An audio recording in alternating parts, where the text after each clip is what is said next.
Bwana Yesu asifiwe, watu wa Mungu. Nikukaribishe tena katika mwendelezo wa somo letu, ikiwa leo ni siku yetu ya pili ya Morning Glory. Tunamshukuru Mungu. Mimi ni mwalimu na ni mwinjilisti Timotheo Mugihanga kutoka Morogoro, na nikukaribishe katika kipindi chetu kinachokuja kila siku asubuhi, na wiki hii tunatembea na kichwa cha somo kinachosema kuondoa mifumo ya ulikozaliwa inayotengeneza hali mbaya ya maisha. Kuondoa mifumo ya ulikozaliwa inayotengeneza hali mbaya ya maisha. Tuombe. Baba, katika jina la Yesu na kwa damu ya Yesu tunakushukuru kwa ajili ya muda huu na wakati huu tena. Bwana, asante kwa ajili ya siku ya leo tena ambayo Mungu umetukutanisha mahali hapa Bwana, kutoka kwenye madhabahu yako. Asante kwa wale ambao wanatufuatilia mahali popote pale walipo. Mungu, tunaomba utuhudumie tena sawa sawa na uaminifu wako, katika jina la Yesu Kristo, amen. Nikukaribishe tena mahali popote pale ulipo. Karibu kabisa katika kipindi kizuri. Unaweza ukashare, ukawatumia watu ujumbe ya kwamba tupo live na tutaendelea kwa live wiki hili, na tuna somo zuri na Mungu ameahidi atafanya mambo makubwa sana. Watumishi wa Mungu, kama jinsi ambavyo tulipoanza somo na tumekuwa tukiangalia mifano mbalimbali, na tupo katika mfano wa kwanza juu ya mtu ambaye aliyepitia shida na changamoto za maisha. Na mfano huu ambao tukitazama mfano wa aliyekuwa kiwete tangu tumboni kwa mama yake. Biblia inaeleza hivyo, na Biblia haielezi jina lake ni nani, lakini inaeleza aina ya maisha aliyoishi na namna ambavyo alivyozaliwa. Na ukisoma kitabu kile cha Matendo ya Mitume, ile sura ile ya 3, ule mstari wa 2 hadi ule mstari wa 10, unaeleza wazi palikuwa na kiwete aliyekuwa tangu tumboni kwa mama yake. Tangu tumboni kwa mama yake alikuwa kiwete. Na niliwaambia kwamba si shida kuzaliwa kuwa kiwete, sio tatizo, lakini tatizo tunaloliona kwenye maisha ya kiwete ni aina ya maisha aliyokuwa anaishi. Bwana Yesu asifiwe. Ni aina ya maisha aliyokuwa anaishi, na nikasema kwamba kuna watu leo hii wana aina ya maisha kama aliyokuwa nayo kiwete kwa kipindi kile. Aina ya maisha ya kiwete alikuwa anaishi maisha aina gani? Kwanza tunaona kiwete alikuwa ni mtu muombaji. Kwanza alikuwa anategemea ili aweze kula, lazima apate hela kutoka kwa watu, lazima aombe ili mambo yaende. Lakini tulikuwa tunaona kwa habari ya kiwete, alikuwa anaishi aina ya maisha ni eneo moja tu la kuomba, la kubebwa na kuwekwa kwenye mlango mzuri, mpaka alipokutana na watumishi wa Bwana, walipomwombea, walipomtabiria. Tunaona mfumo wa maisha yake na aina ya maisha yake yalibadilika pale pale. Kuna watu leo wanaishi aina ya maisha yale tangu wamezaliwa. Ukitaka kujua ili, cheki maisha yako, cheki mapito yako, cheki maisha ya mume wako, cheki maisha ya mke wako, cheki maisha ya watoto wako. Ukitaka kujua hili, hawajai kubadilika, wako katika mfumo ule tangu amezaliwa yuko vile vile, mpaka itokee nguvu za Mungu za kuondoa hiyo mifumo ambayo imetengeneza aina maisha. Na jaribu kufikiri kwamba kipindi ambacho kiwete yuko tumboni na shetani alitazama na kuchungulia, akaona ikabidi atengeneze aina ya maisha ya kiwete kufuatana na namna alivyozaliwa. Alitumia udhaifu aliokuwa nao kumtengenezea mfumo wa maisha, kumtengenezea hali mbaya ya maisha. Na haina maana kwamba alikuwa hana hela, alikuwa nayo. Kwa nini? Kwa sababu alikuwa anaomba kila siku na watu walikuwa wanampa. Lakini nataka uone aina ya maisha ya kubebwa kutoka nyumbani na kupelekwa kwenye mlango. Alafu mbaya zaidi, alikuwa haingii kanisani. Wengine wanaenda kuabudu, wanamfurahia Bwana, wanamtukuza Mungu wao, wanamwimbia Mungu, wanamsifu Mungu, lakini yeye ameblokiwa, amefungiwa asikutane na nguvu za Mungu kanisani. Kwa nini? Kwa sababu shetani anajua akikutana na nguvu za Mungu aina ya maisha yatabadilika. Bwana Yesu asifiwe. Aina ya maisha yatabadilika. Ukitaka kujua hili, Biblia inasema hivi, majira ya saa 9 alasiri, Petro na Yohana walikuwa wana tabia ya kwenda kusali. Wakati wanaenda kusali, wakakutana na huyu kiwete. Saa 9 ameshafika, yuko mlangoni, ameshafika. Walipofika pale, kina Petro wakamuona na kiwete wakamuona. Angalia fikra na mawazo ambayo Biblia inatuonesha juu ya kiwete. Anasema alikuwa akiwaangalia, akitarajia apate kitu kutoka kwao. Kitu gani alikuwa anatarajia? Alikuwa anatarajia apate fedha, alikuwa anatarajia apate hela, sio kitu kingine, sio kitu kingine. Bwana Yesu asifiwe. Na hii sio tu mifumo ya tulikozaliwa. Kuna mifumo mbalimbali ambayo shetani ametengeneza katika hali tuliyokuwa nayo, katika nyakati tulizokuwa nazo. Watu wengi sana, na mpaka sasa hivi imekuwa ni changamoto kwa hii, kwangu mimi nimeona kama changamoto. Watu wakienda makanisani, wakienda kwenye nyumba za ibada, wakienda kumtafuta mtumishi wa Bwana, tarajio lao mmoja wao wanataka wapate pesa. Wasema tunajuaje? Hawasemi tunamhitaji Yesu tuwe naye, ila wanachokitafuta, wanatafuta Mungu apate kuwafungulia milango ili waweze kupata hela. Sio vibaya kutafuta kuweka tarajio la kupata hela, ni kweli, ni sio vibaya, ila ninachotaka nikuoneshe kwamba shetani anaweza akatengeneza mazingira kukutengenezea mfumo. Usimhitaji Yesu, usihitaji nguvu za Mungu zitembee na wewe, usimhitaji Mungu anayebariki na ukatafuta baraka zake. Bwana Yesu asifiwe. Na baada ya huyu mtu kukutana na nguvu za Mungu, kina Petro akasema tutazame sisi. Na maandiko yanazungumza kitu gani? Petro na Yohana wakasema sisi hatuna fedha wala dhahabu, lakini tukupacho ni hiki, kwa jina la Yesu simama uende. Na maandiko yanatuambia wakamshika mkono. Walipomshika mkono, Biblia inasema miguu yake ikatiwa nguvu, yaani vile vifundo vikaondoka, akasimama. Angalia, baada ya kusimama kitu gani alichokifanya? Baada ya kusimama hakurudi nyumbani, hakuendelea kukaa kwenye mlango mzuri. Biblia inasema alienda moja kwa moja hekaluni. Alafu alipoenda kule hekaluni, Biblia inasema akaonekana akiwa akimsifu Mungu pamoja na wenzake.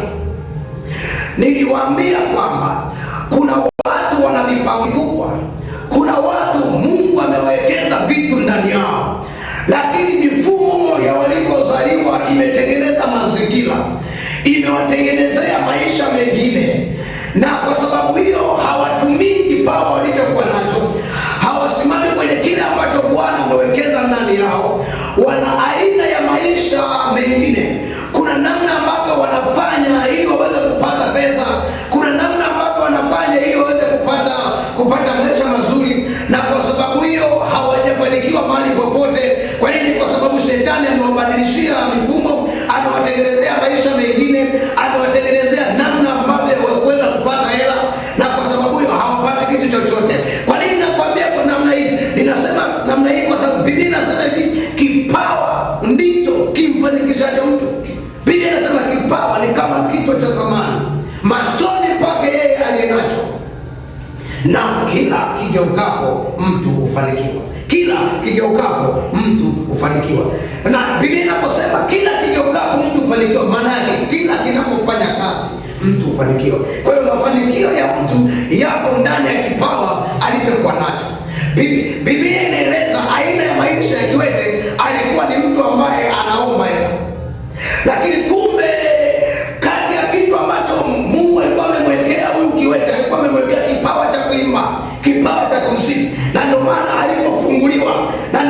aliposaidiwa na watumishi wa Bwana, Biblia inatuambia alianza kuimba, alianza kusifu.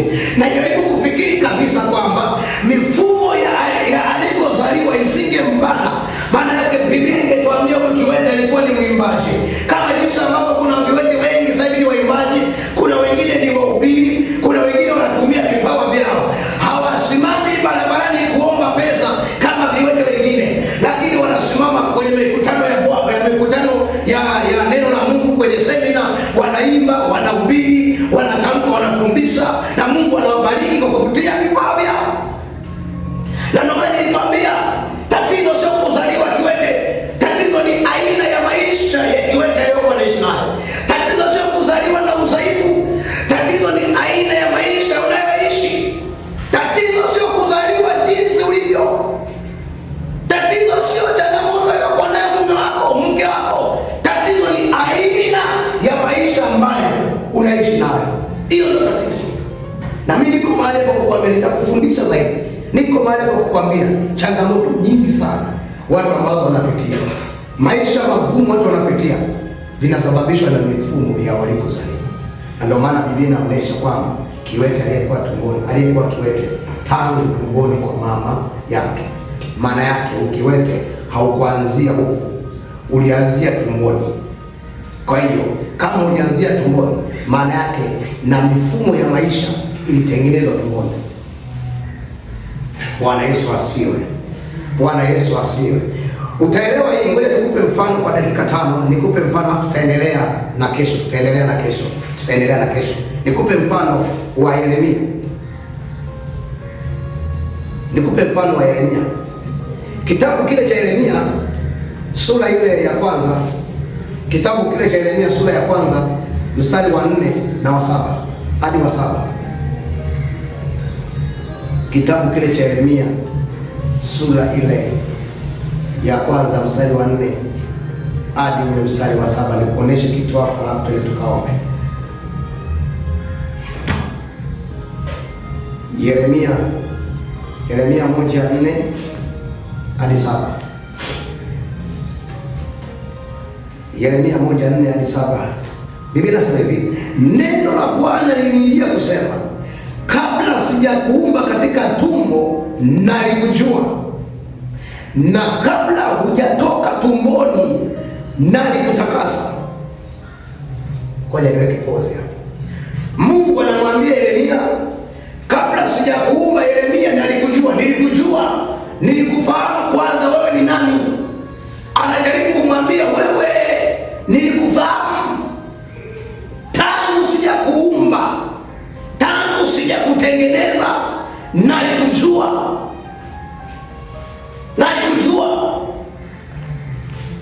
Alafu nataka uone hapo ule mstari wa 5. Biblia anasema nalikutakasa.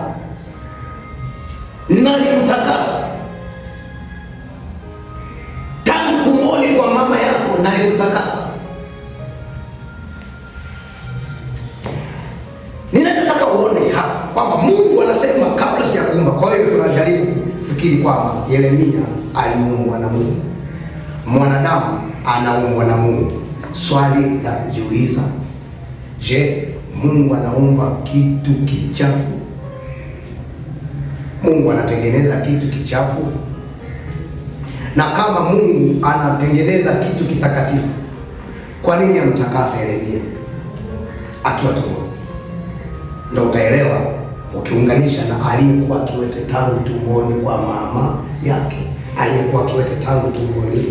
yake.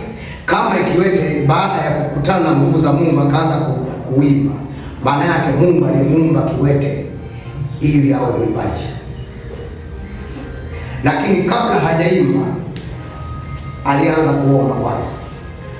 Swali la kujiuliza, maisha ya kuomba yalitoka kama Mungu amemuumba kiwete awe mwimbaji? Kwa sababu Biblia inatuambia juu ya Yeremia, na nikuweka uwe nabii wa mataifa. Kabla hajatoka tumboni, Biblia inasema alimtakasa. Kwa hiyo kipindi alipokuwa tumboni, kuna uchafu, kuna mifumo ambayo shetani alitengeneza juu ya Yeremia, na Mungu alijua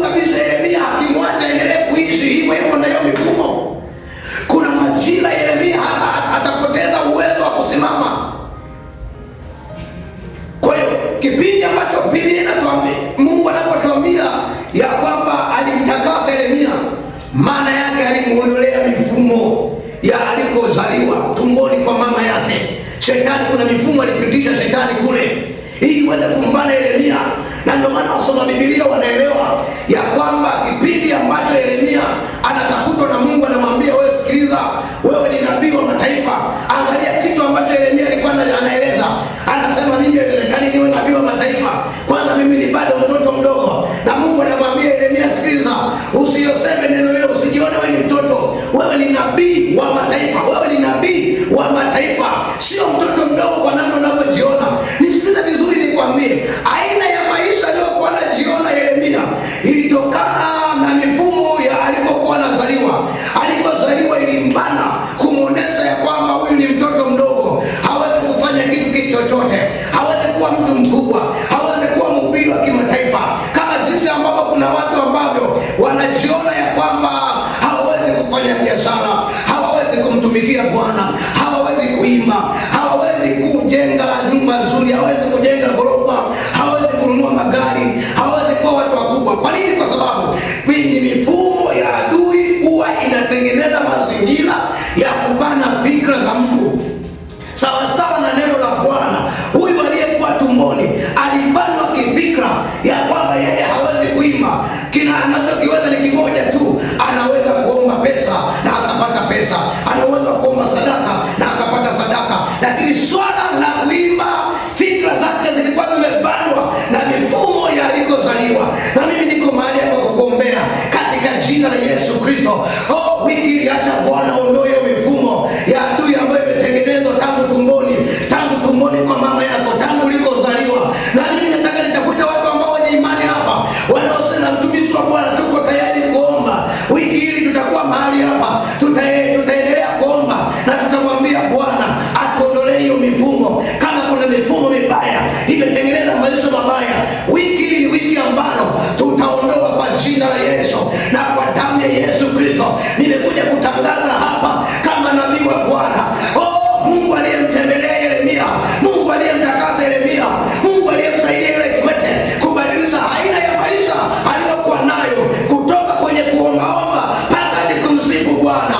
Mungu atakubadilishia maisha ya kwako katika jina la Yesu Kristo. Nami natangaza katika jina la Yesu na kwa damu ya Yesu Kristo, pokea neno hili la kinabii katika jina la Yesu. Kama unanielewa, ungepiga makofi na vigelegele mahali ulipo. Ongeza makofi na vigelegele, maana Bwana anaondoa hiyo mifumo. Na mifumo ikiondoka, maisha yako yanabadilika. Hautakuwa kama jana, hautakuwa kama mwaka jana, hautakuwa kama mwezi wa jana. Tunapoingia mwezi mwingine, maisha yako yatakuwa yamebadilika katika jina la Yesu na kwa damu ya Kristo, katika jina la Yesu. Ndio nataka niombe na wewe kwa dakika moja, lakini kwa dakika moja tutakayokuwa tunaomba, tafadhali andaa sadaka ya kwako, maana nitaomba kukuunganisha na sadaka moja kwa moja, na tutakuwa na siku maalum kabisa. Ikiwezekana Ijumaa au Alhamisi, tutakuwa na siku mbili za maombi na maombezi kwa ajili ya kuondoa mifumo. Na ndio maana wakati siku hizi za kwanza na pili leo nimetumia kufundisha, lakini kuna siku moja maalum tutaweza tukaitenga kwa ajili ya maombi. Kwa hiyo usikate tamaa, usichoke kutufuatilia, lakini wakati huo andaa sadaka yako na nikuombee katika jina la Yesu.